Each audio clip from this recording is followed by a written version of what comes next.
আবার 1000 বছর জ্বালানোর পরে জাহান্নামের রং হয়েছে কালো। এখন জাহান্নামের আগুন কালো। এই এত বেশি, এত হাজার বছর জ্বালানোর পরে যে ময়লাটা বের হয়েছে, সেই ময়লাটা দিয়েছে এই দুনিয়াতে। সেই ময়লা দিয়ে আজকে আমরা কি করতেছি? আমরা বিভিন্ন পাক করে খাচ্ছি, মাংস খাচ্ছি, ভাত রান্না করে খাচ্ছি। এই সামান্য এই আগুন, এই মোমবাতির আগুন সহ্য করতে পারি না, চুলার আগুন সহ্য করতে পারি না। তাহলে জাহান্নামের আগুন কত কত কত পাওয়ার ফোর্স বেশি, এর হিসাব নাই। সেই আগুনে কেমনে থাকবো আমরা? কিভাবে থাকবো? ওই আগুনের গতি কীরকম?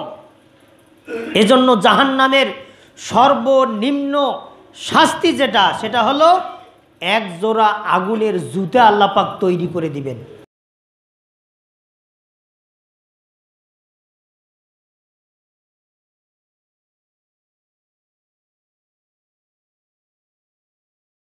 আসসালামু আলাইকুম ওয়া রাহমাতুল্লাহি ওয়া বারাকাতুহু।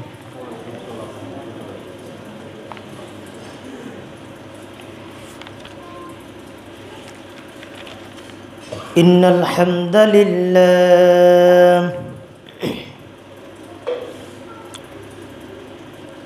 والصلاة والسلام على من لا نبي بعده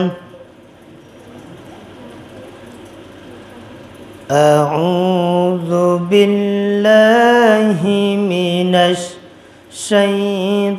الشيطان الرجيم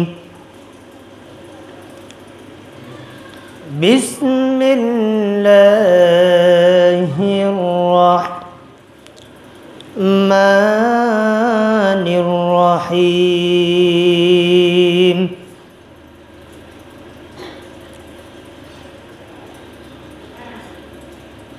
كيف تكفرون بالله وكنتم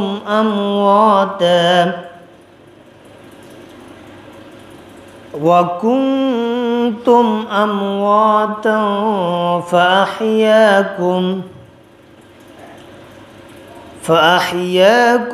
ثم يميتكم ثم يحييكم ثم إليه ترجعون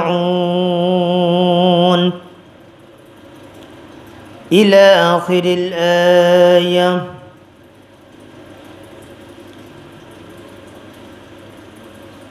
عن ابن مسعود قال قال رسول الله صلى الله عليه وسلم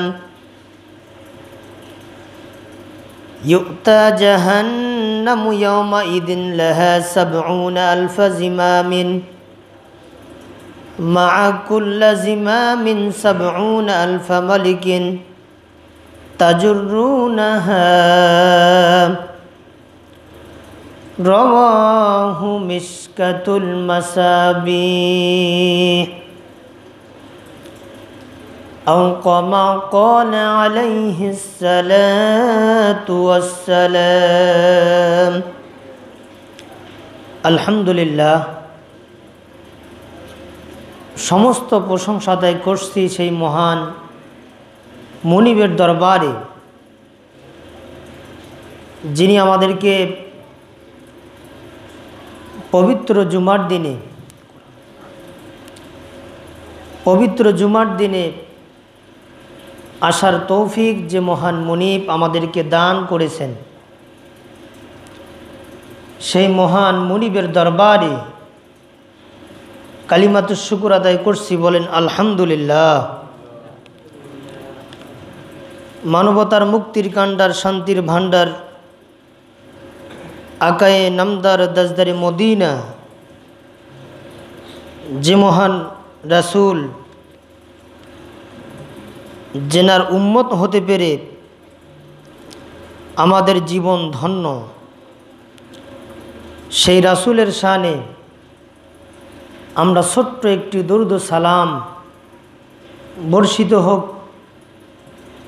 আমরা সকলে বলছি সাল্লাল্লাহু আলাইহি ওয়াসাল্লাম। সম্মানিত উপস্থিতি, আল্লাহ পাক আমাদেরকে সুস্থ রেখেছেন। গত জুমার ন্যায় আবারও আজকে এসেছি, এসে সালাত আদায় করতেছি।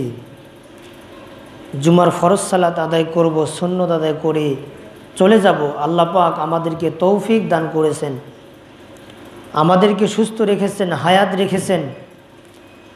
এজন্য শুকরিয়া আদায় করা সম্ভব নয়। তারপরেও কবুলিয়াতের উদ্দেশ্যে, সওয়াবের উদ্দেশ্যে শুকরিয়া আদায় করছি। আবারও বলছি আলহামদুলিল্লাহ।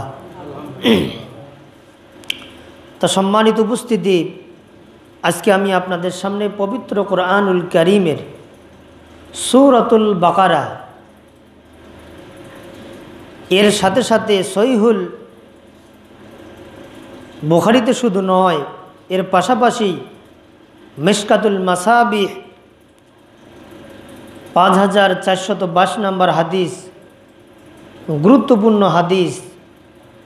এক একটা হাদিসের ব্যাখ্যা বিশ্লেষণ, এক একটা হাদিসের সূচনা, বাস্তব ব্যাখ্যা, অনেক অনেক গুরুত্ব। তা এর মুহূর্তে পবিত্র কোরআনুল কারীম থেকে যে আয়াতটুকুন আমি আপনাদের সামনে উপস্থাপন করেছি, এই আয়াতের মধ্যে অনেক তথ্য লুকায়িত রয়েছে। এর সাথে হাদিসটি যে বলছিলাম,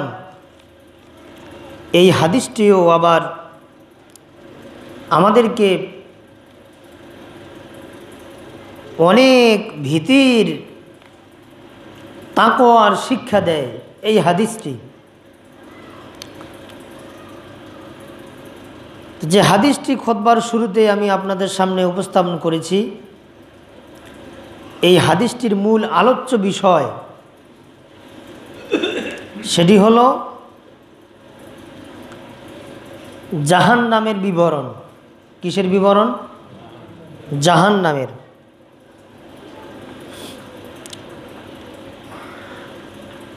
আমরা এই দুনিয়াতে যারা বর্তমান অবস্থান করছি, যারা ছিলেন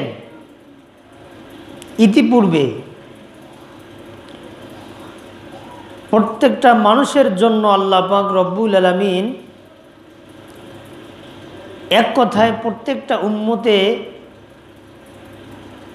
আহমদ, প্রশংসনীয় উম্মত আমরা যারা নবীদের, এক কথায় হজরত আদম আলাইহিমুস সালাম থেকে নিয়ে শুরু করে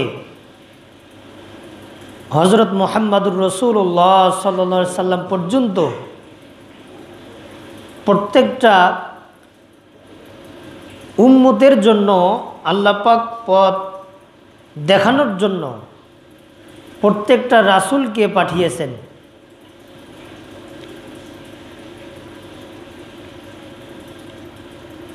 প্রচলিত হিসাব অনুসারে,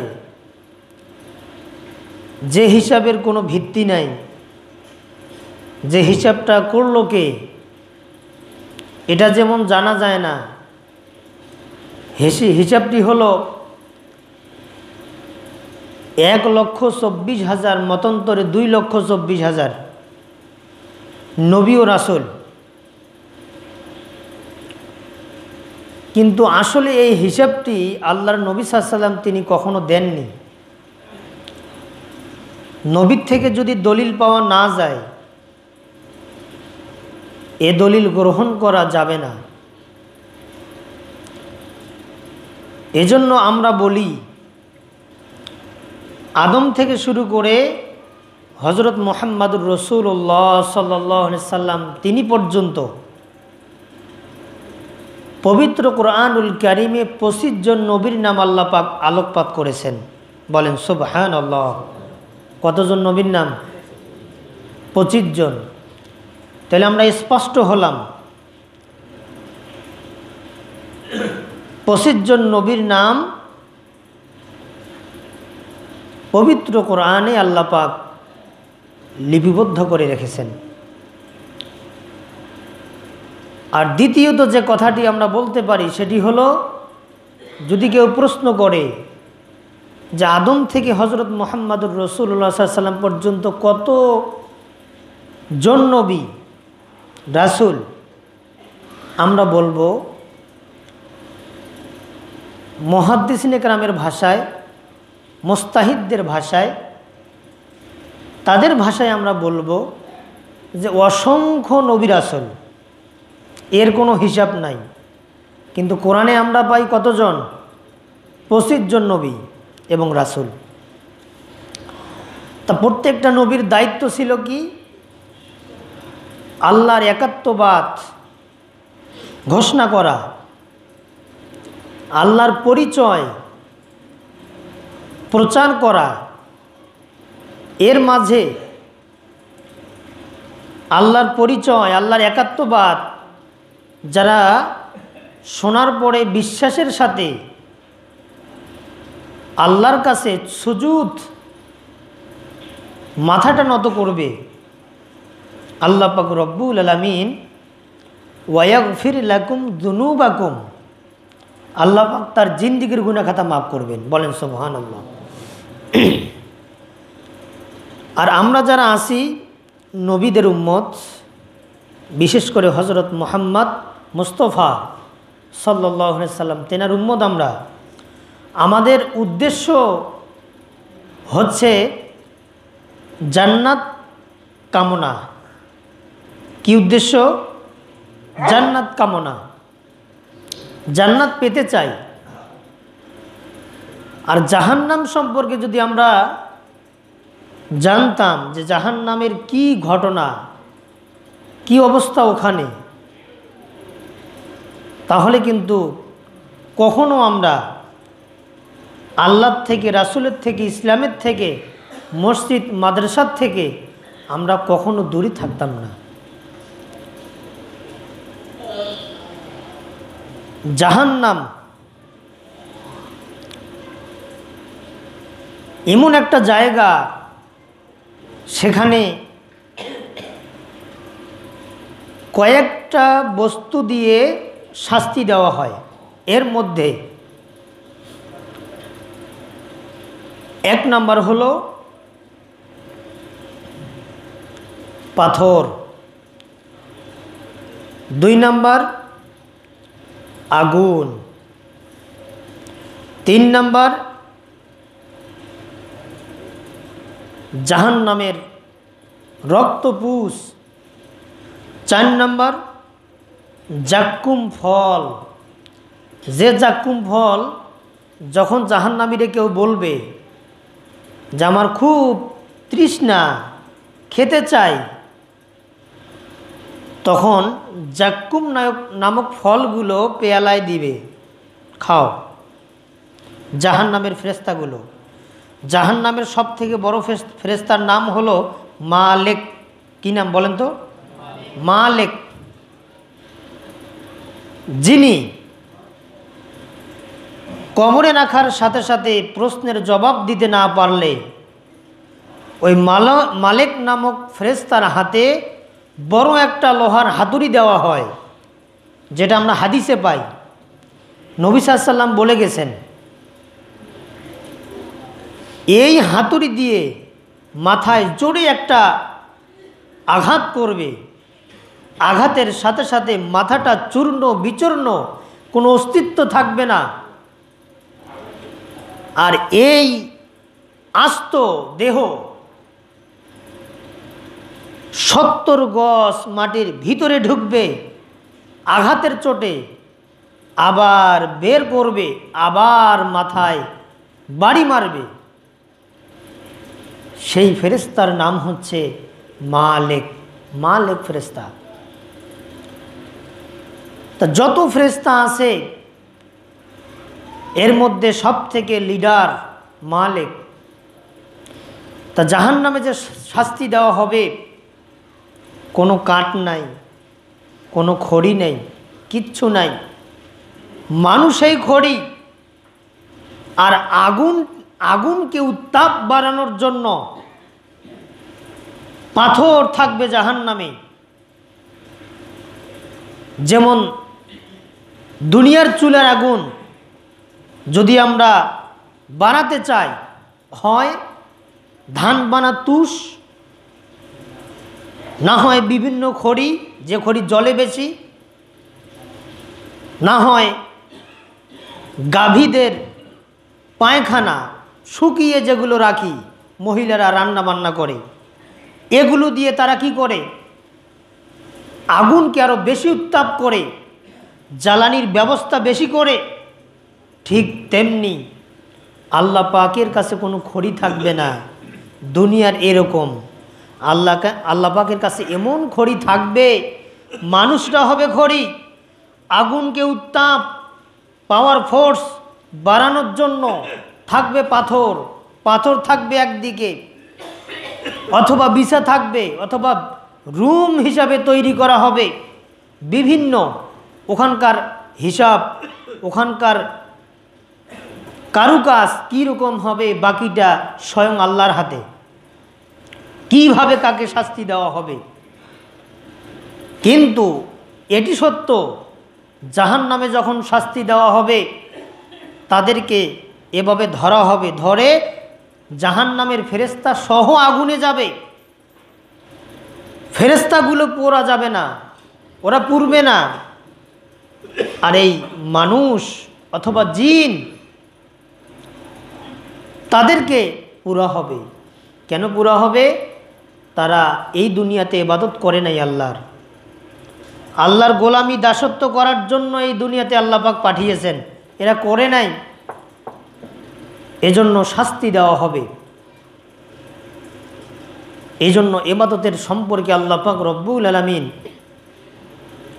পবিত্র কুরআনুল কারীম সূরা জারিয়াত 56 নম্বর আয়াতে আল্লাহ পাক কোট করে জানাই দিয়েছেন যে আমি তোমাদেরকে পাঠাইলাম দুইটা জাতকে। এই দুইটা জাত আমার হুকুম যখন মানবে আমি খুশি হয়ে তাদেরকে জান্নাত দেব, আর আমার হুকুম যদি ছেড়ে দেয় উত্তাপ জাহান্নামে তাদেরকে নিক্ষেপ করব। আল্লাহ পাক বলেন, মা খলাকতুল জিন্না ওয়াল ইনসা ইল্লা লিয়াবুদুন। বলেন আল্লাহু আকবার। আল্লাহ তোমার বরত্ব ঘোষণা করলাম, ওয়ারাব্বাকা ফাকাব্বির, তোমার বরত্ব ঘোষণা করলাম আল্লাহ। আমার অথবা আমাদের এখানে যারা এই তাকবীরটা আমরা দিলাম, প্রত্যেকটা তাকবীরওয়ালা ব্যক্তিদের আমল নামার থেকে সগীরা গুনাহগুলো আল্লাহ পাক ঝরে দিয়েছেন। বলেন সুবহানাল্লাহ, ঝরে দিয়েছেন। তা আল্লাহ বলছে আমি অবশ্যই মা খলাকতুল জিন্না ওয়াল ইনসা ইল্লা লিয়াবুদুন, অবশ্যই সৃষ্টি করেছি ইনসান মানব জাতিদেরকে ইল্লা লিয়াবুদুন, এবং জিনদেরকে কেবলমাত্র কারণ হলো লিয়াবুদুন, আমার ইবাদত করার জন্য। তাহলে ইবাদত, দাসত্ব, গোলামি এগুলো আল্লাহর করতে হবে। আর জাহান্নাম কিয়ামতের ময়দানে, যে হাদিসটি আমি আপনাদের সামনে বলছিলাম, এই হাদিসটির রাবি ইবনে মাসউদ রাদিয়াল্লাহু তাআলা আনহু তিনি বলেন, ইউতা জাহান্নামু ইয়াওমা ইদিন লাহা সাবউনা আলফা জিমামিন মাকুল্লান জিমামিন সাবউনা আলফা মালিকিন তাজরুনাহা। এর অর্থ হলো রাসূল সাল্লাম বলেছেন, কিয়ামতের দিন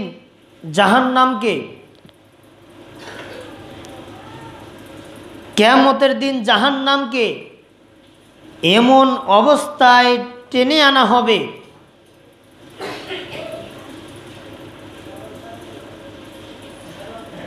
আর জাহান্নামকে যখন টেনে আনা হবে তখন লাগাম থাকবে 70টি। কতটি বলেন?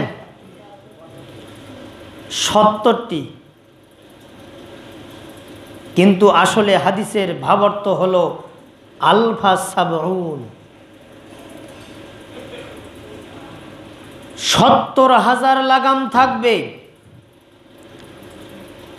এই 70,000 লাগাম দিয়ে জাহান্নামকে কিয়ামতের মাঠে টেনে আনা হবে।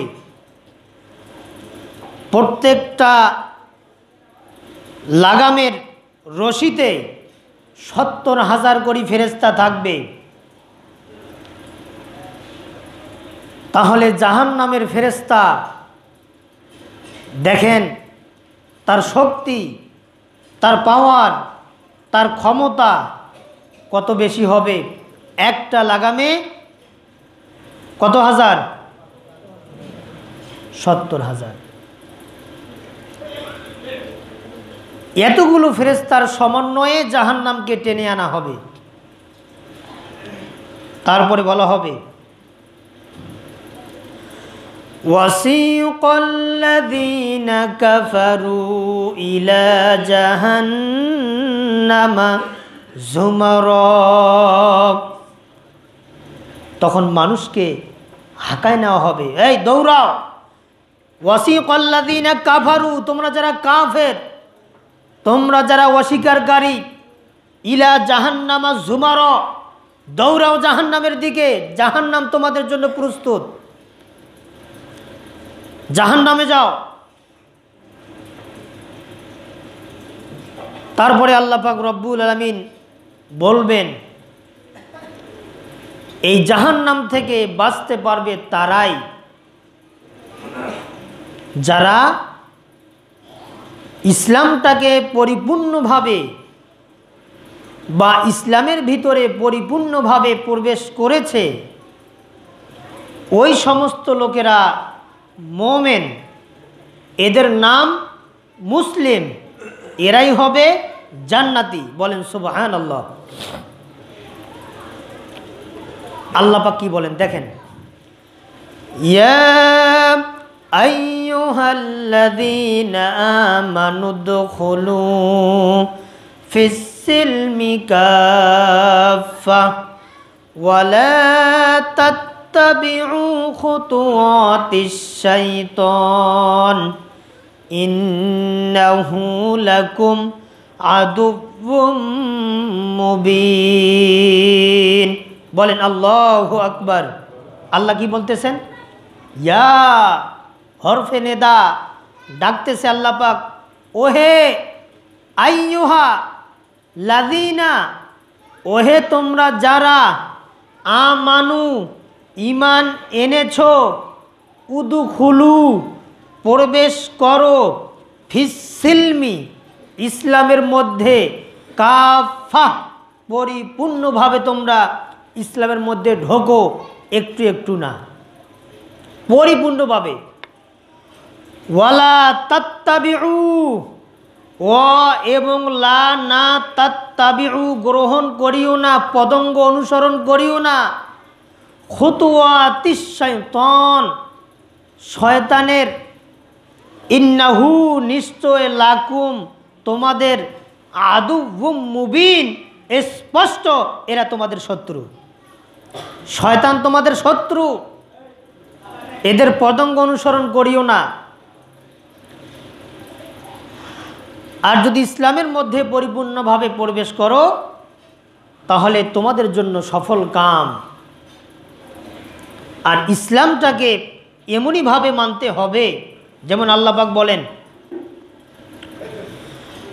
আফাতুমিনুনা বিবাদিল কিতাবি ওয়া তাকফুরুনা বিবাদ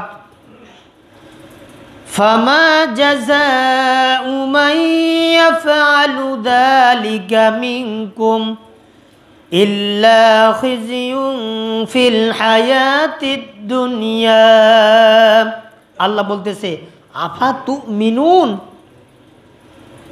বিবাদিল কিতাব, তোমরা কিতাবের কিছু মানবে, ওয়া তাকফুরুনা বিবাদ আর কিছু মানবে না, ফামা জাযা অবশ্যই আসবে, মাইয়া ফাআলুতা যালিকা মিনকুম তোমাদের কাছে, ইল্লা খিজ ইউমফিল হায়াতি দুনিয়া, দুনিয়ার জীবনে তোমরা লাঞ্ছিত হবে, তোমরা বঞ্চিত হবে, অপমানিত হবে। হায়াতি দুনিয়া, এই দুনিয়ার জীবনে। তাহলে জাহান্নাম থেকে বাঁচতে গেলে আমাদেরকে অবশ্যই আল্লাহর ইবাদত, ইসলামের পূর্ণাঙ্গ আইন কানুনগুলো আমাদেরকে মেনে নিতে হবে। যখন কোনো ব্যক্তি জাহান্নামে যাবে, দেখেন হাদিস মিশকাতুল মাসাবি, নামটা বলেন তো, চমৎকার একটা হাদিস। দেখেন মিশকাতুল, নামটা বলেন না ভাই, বাবা এতগুলা লোক, ভালো লাগে না। মিশকাতুল মাসাবি, হাদিস নাম্বার হচ্ছে 5428। বলেন তো 428, কি মনে থাকবে না? অন্য হুজুরকেও বলি পাইবেন যে হুজুর দেখেন তো আমার হুজুর শুক্রবার বক্তব্য দিয়ে হাদিসটা দেখি কি আছে, হাদিসটা বলতে পারবে। আল্লাহ নবী সাল্লাল্লাহু আলাইহি ওয়াসাল্লাম তিনি বলছেন, দেখেন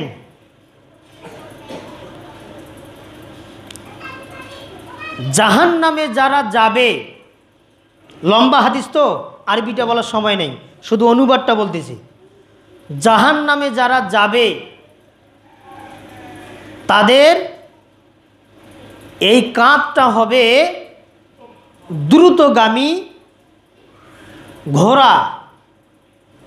3 দিনের পথ, এই ঘোড়াটি 3 দিন দ্রুত ছুটতে, মানে ছুটতেই আছে, ছুটতে চলছে 3 দিন।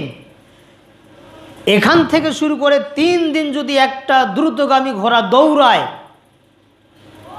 কয় মাইল হবে, কত দূর হবে একটু চিন্তা করেন। যত দূরে হয় না কেন একটু আন্দাজ অনুমান করে আপনি ধরে নেন, একটা দ্রুতগামী ঘোড়া 3 দিন দৌড়ালো, এখান থেকে এই মসজিদ থেকে যত দূর পর্যন্ত 3 দিন দৌড়াবে, কোনো দম, কোনো রেস্ট, কোনো আরামায়েশ, কোনো কিছুই সে করতে পারবে না, দৌড়াইতে থাকবে 3 দিন। এই যে যতটা পথ, এতটা পথ হবে একটা জাহান্নামী ব্যক্তির এই ঘাটটা, এই ঘাট। দ্বিতীয় নম্বরে জাহান্নামী ব্যক্তির একটা দাঁত হবে, এই দাঁত, জাহান্নামী ব্যক্তির একটা দাঁত হবে কি উহুদ পাহাড়ের সমান। উহুদ পাহাড়, উহুদ পাহাড় দৈর্ঘ্যপ্রস্থ কত?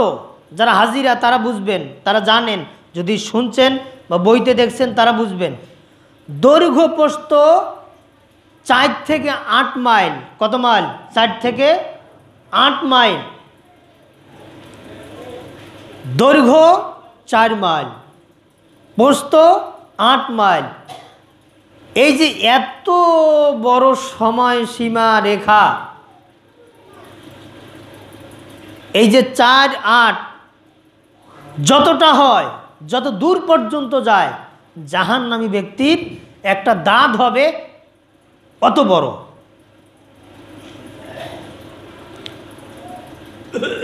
আর জাহান্নামী ব্যক্তির 3 নাম্বার, জাহান্নামী ব্যক্তির গায়ের চামড়া হবে, এই যে চামড়া, এই আমরা তো এখন আছি এরকম, কিন্তু যখন জাহান্নামে যাব ঘাড় হবে অত বড়, যত বড় কথা বললাম। একটা দাঁত হবে 4 থেকে 8 মাইল দৈর্ঘ্যপ্রস্থ, উহুদ পাহাড়ের ন্যায়। আর গায়ের চামড়া হবে 3 দিনের পথ। আপনি হাঁটি যান আর দৌড়ি যান, ঘোড়ার কথা এখন নাই। 3 দিনের পথ কত দূর হয়? অত দূর পর্যন্ত আপনার গায়ের চামড়া হবে। কেন হবে? আল্লাহ এই দেহটাকে কষ্ট দেবেন, যাতে করে কষ্ট পায়, দেহটা তাড়াতাড়ি নষ্ট না হয়, দেহর মধ্যে আগুন লাগিয়ে যেন দেহটা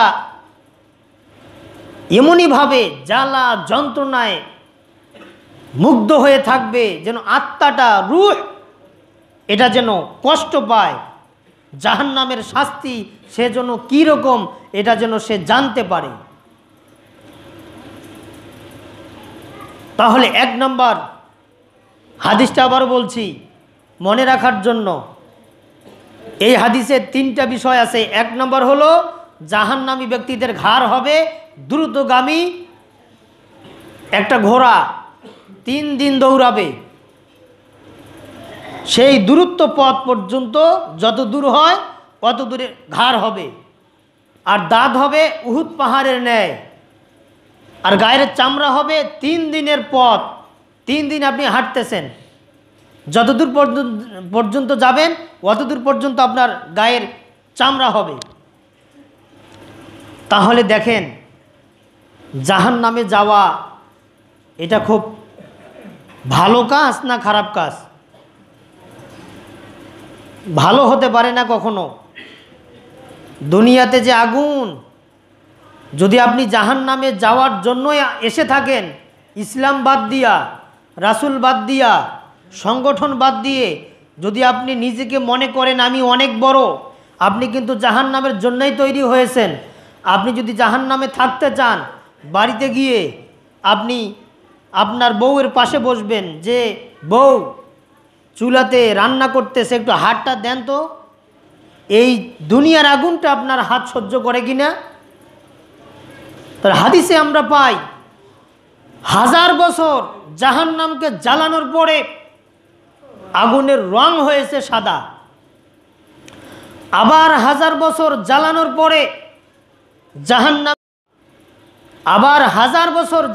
পরে জাহান্নামের রং হয়েছে কালো। এখন জাহান্নামের আগুন কালো। এই এত বেশি, এত হাজার বছর জ্বালানোর পরে যে ময়লাটা বের হয়েছে, সেই ময়লাটা দিয়েছে এই দুনিয়াতে। সেই ময়লা দিয়ে আজকে আমরা কি করতেছি? আমরা বিভিন্ন পাক করে খাচ্ছি, মাংস খাচ্ছি, ভাত রান্না করে খাচ্ছি। এই সামান্য এই আগুন, এই মোমবাতির আগুন সহ্য করতে পারি না, চুলার আগুন সহ্য করতে পারি না। তাহলে জাহান্নামের আগুন কত কত কত পাওয়ার ফোর্স বেশি, এর হিসাব নাই। সেই আগুনে কেমনে থাকবো আমরা? কিভাবে থাকবো? ওই আগুনের গতি কীরকম? এজন্য জাহান্নামের সর্বনিম্ন শাস্তি যেটা, সেটা হলো 1 জোড়া আগুনের জুতা আল্লাহ পাক তৈরি করে দিবেন। নিম্ন শাস্তি, ছোট শাস্তি, যেটার উপরে আর মানে যেটার নিচে আর শাস্তি নাই, যার উপরে অনেক শাস্তি, ছোট শাস্তি 1 জোড়া জুতা। আবু তালেব নবীর চাচা, ছোট থেকে লালন পালন করে বড় করছেন, মৃত্যুবরণ করতেছেন। এই মুহূর্তে আমাদের নবী পাশে বসে বলতেছে, চাচা আপনার তো শেষ সময়, আপনি শুধু কালেমাটা যদি পড়েন, আল্লাহর সাথে ঝগড়া করে হলেও আপনাকে আমি জান্নাত নিয়ে যাব। চাচা জান্নাত নিয়ে যাব, একটু বলেন লা ইলাহা ইল্লাল্লাহ, একবার বললেই হবে। পাশ থেকে আবু জেহেল বলতেছে, আবু তালেব তোমার ভাতিজার নতুন ধর্ম মেনে আমাদের বাপদাদার ধর্ম কলঙ্ক করবে না, তোমার ভাতিজার ধর্ম তুমি মানিও না। অবশেষে বারবার কালিমার তালকিন দিচ্ছেন, নবী সাল্লাল্লাহু আলাইহি ওয়াসাল্লাম তেনার চাচা মানল না। অবশেষে তিনি মৃত্যুবরণ করলেন। পাশ থেকে একজন সাহাবী এসে বলতেছে, ইয়া রাসূলুল্লাহ, ইয়া হাবিবাল্লাহ, আমি দেখলাম আপনার চাচার ঠোঁটগুলো নড়তেছে, আমি বুঝলাম যে আপনার চাচা কালেমা পড়ছে। তখন আমাদের নবী সাল্লাল্লাহু আলাইহি ওয়াসাল্লাম তিনি বলছেন যে না, কখনো হতে পারে না, এত চেষ্টা করলাম হলো না, তিনি পড়েন নাই। অবশেষে কবরের পাশে দাঁড়িয়ে হাত তুলি দোয়া করবেন। ওই মুহূর্তে আল্লাহ পাক আয়াত নাজিল করে দিয়ে বললেন সূরা তওবায়, যে হে নবী, তুমি কার জন্য হাত তুলেছ? আজকে তোমার দোয়া কবুল হবে না, কারণ তোমার চাচা মুশরিক, আল্লাহকে মানে নাই। এখন করণীয় কি আল্লাহ? যে তোমার চাচা জাহান্নামে যাবে, সর্বনিম্ন জাহান্নামের শাস্তি, তোমার চাচার পায়ে এক জোড়া জুতা তৈরি করে দেওয়া হবে, জাহান্নামের নিম্ন শাস্তি। এই জুতা যখন পায়ে দেওয়া হবে, মাথার মগজ ভাতের মাড়ের মতো টকবক টকবক টকবক করবে, নাক দিয়ে গলে আসবে, মুখ দিয়ে বাইর হবে, আস্তে আস্তে গলে যাবে, আবার জীবিত করবে, আবার তাকে ওইভাবে শাস্তি দেওয়া হবে এক জোড়া জুতা পায়ে দিয়ে। তাহলে সম্মানিত উপস্থিতি, আল্লাহ পাক রব্বুল আলামিন দেখেন অনেক বিধান রেখে দিয়েছেন ভয় দেখানোর জন্য, তাগিদ দেওয়ার জন্য, যে তোমরা ভালো হও, সঠিক রাস্তায় আসো, সঠিকভাবে চলো, অবশ্যই তোমাদের জীবনটা হবে কল্যাণকর। এজন্য আমার পবিত্র কোরআনুল কারীম থেকে যে আয়াতটা আমি আপনাদের সামনে খুতবার শুরুতেই বলছিলাম, এই আয়াতের যেটা মূল অর্থ সেটাই হলো যে যখন আমরা দুনিয়াতে আসি তখন আল্লাহকে দরখাস্ত করে বলি নাই, যে আল্লাহ দরখাস্ত দেই নাই যে আল্লাহ আমাকে পাঠিয়ে দাও, দুনিয়াতে পাঠিয়ে দাও। হাত লাগবে, পা লাগবে, চোখ লাগবে, অনেক কিছু লাগবে দুনিয়াতে থাকতে, এগুলো লাগবে, এ কথাটা আল্লাহকে বলি নাই। না বলতেই যিনি দিতে পারে সেই রব ছাড়া যাও কই। এই জন্য আল্লাহ বলছে কি দেখেন, কাইফা তাকফুরুনা বিল্লাহি ওয়া কুনতুম আমওয়াতা ফাআহইয়াকুম সুম্মা ইউমীতুকুম সুম্মা ইউহয়ীকুম সুম্মা ইলাইহি তুরজাউন। আল্লাহ পাক বলতেছেন কাইফা তাকফুরুনা বিল্লাহ, তোমরা কেমনে আমাকে অস্বীকার করো। ওয়া কুনতুম আমওয়াতা, তোমরা যে মৃত্যু ছেলে, হাত দিলাম, পা দিলাম, জীবন দিলাম, সব দিলাম, কেন অস্বীকার করো। ফাহিয়াকুম, জীবন দিলাম, দেখো নাই, দেখতেছো না। থুম্মা ইউমীতুকুম, আবার তোমার মৃত্যু হবে। থুম্মা ইউহয়ীকুম, আবার জীবিত করব।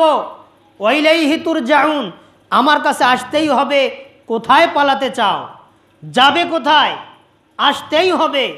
আল্লাহ পাক রব্বুল আলামিন সূরা তাহা আয়াত নাম্বার 55 আল্লাহ পাক বলছে, মিনহা খলাকনাকুম ওয়া ফিহা নুঈদুকুম ওয়া মিনহা নুখরিজুকুম তারাতান উখরা। আল্লাহ পাক বলতেছে মিনহা উহার থেকে, খলাকনাকুম সৃষ্টি করেছি, বা মাটির থেকে আমি তোমাদেরকে সৃষ্টি করেছি। ওয়া ফিহা নুঈদুকুম, মাটিতে মিশে দেব, তোমার অস্তিত্ব থাকবে না। ওয়া মিনহা নুখরিজুকুম তারাতান উখরা, আবার আমি তুলে তোমার কাছ থেকে হিসাব নেব। যাবা গই, কোথায় যাবা। বিনা দরখাস্তে অনেক কিছু দিলাম, আবার বাহাদুরি করো। তোমার বাহাদুরি বেশি দূর নাই, তোমার ক্ষমতা বেশি দূর আর থাকবে না, তোমার ক্ষমতা চিরস্থায়ী নয়। আসো কোরআনের কাছে, আসো হাদিসের কাছে, আসো সেই রাস্তায়, যে রাস্তায় চললে পরে মানুষ পথহারা, মানুষ পথ ভোলা, মানুষ সঠিক পথ পাবে, সেই রাস্তায় আসো। সেই রাস্তায় আমাদেরকে আসতে হবে। সম্মানিত উপস্থিতি, তাহলে আজকে আমি আপনাদের সামনে কথা বললাম সূরাতুল বাকারা। কোন সূরা বলেন তো, সবাই বলেন। সূরাতুল আয়াত নাম্বার 28, কত 28 নম্বর আয়াত থেকে জাহান্নাম, মৃত্যু, এই সব কথা ওই একটা আয়াতের মধ্যে আছে। যে কথাগুলো বললাম সব কথা এই আয়াতে, আবারও কথা বলবো এই আয়াত থেকে। তাহলে এই আয়াতটা হলো সূরাতুল বাকারা, মদিনায় অবতীর্ণ হয়, 28 নম্বর আয়াত। এই আয়াত থেকে যাহা কিছু বললাম সব কথার উপরে বাস্তব জীবনে আমল করার তৌফিক আল্লাহ পাক যেন দান করেন কামনা করছি। সকলে বলছি আল্লাহুম্মা আমিন। সুবহানাকা লা ইলমা লানা ইল্লা মা আল্লামতানা ইন্নাকা আনতাল আলিমুল হাকিম। আলোচনা শেষ।